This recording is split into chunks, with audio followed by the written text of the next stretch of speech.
What's all this money madness? People talk about money and work for it. They seem to always want more of it. Take a look at a dollar bill. There's a nice portrait of George Washington on it, but it's just paper.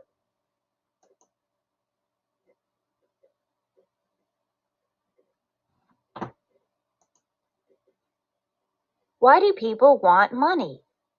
People want money because it can be used to buy things. Now imagine a world without money. If you were hungry and there was no such thing as money, how would you buy a loaf of bread? You would have to bake your own. Without money, how would you get the ingredients for the bread? If no one would give or sell you flour, you would have to grow wheat, harvest it, grind it, and sift it before you would have flour for your bread. If there was no such thing as money and you needed new clothes, you would have to make them. Imagine if you had to knit your own sweater. Imagine if you had to raise a sheep and shear it, spin the wool to make yarn, and then knit the sweater yourself.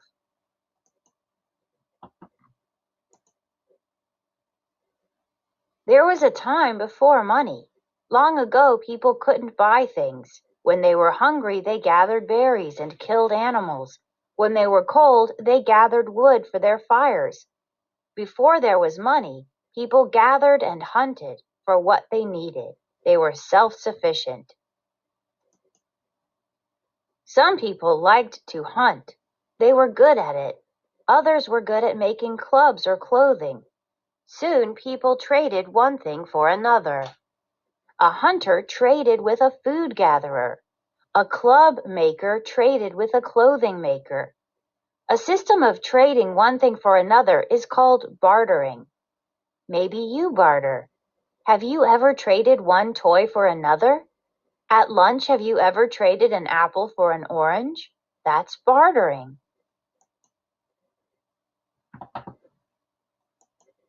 However, there are times when bartering doesn't work.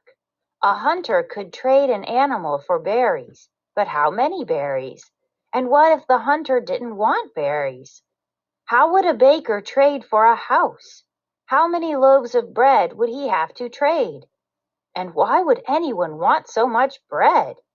Long before a person could eat all that bread, most of it would be stale.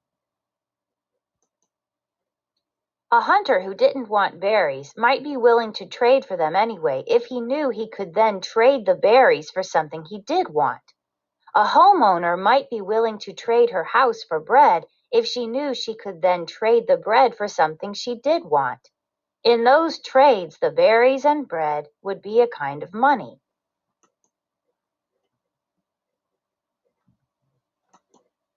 At one time, cows, sheep, camels, rocks, feathers, salt, dried fish, fish hooks, animal skins, and strings of beads made from clamshells were all used as money. People valued cows, sheep, and camels, and they could always trade one of those animals for something they wanted. But what if something was worth just half a cow? You wouldn't want to cut a cow in half to buy something. What if the sheep or camel you wanted to trade was sickly? You might have trouble trading it. When animals were used as money, your money needed to be fed. Your money could die. It could run away. Rocks were another early form of money. Rocks come in different sizes, but they're heavy to carry around. Feathers were used as money too. Feathers are light, but they can blow away. What was needed was something that wouldn't get sick, didn't have to be fed, wasn't too heavy or light, came in different weights or sizes, and most people wanted. Stop and check. Summarize. Summarize the early forms of money that you have read about.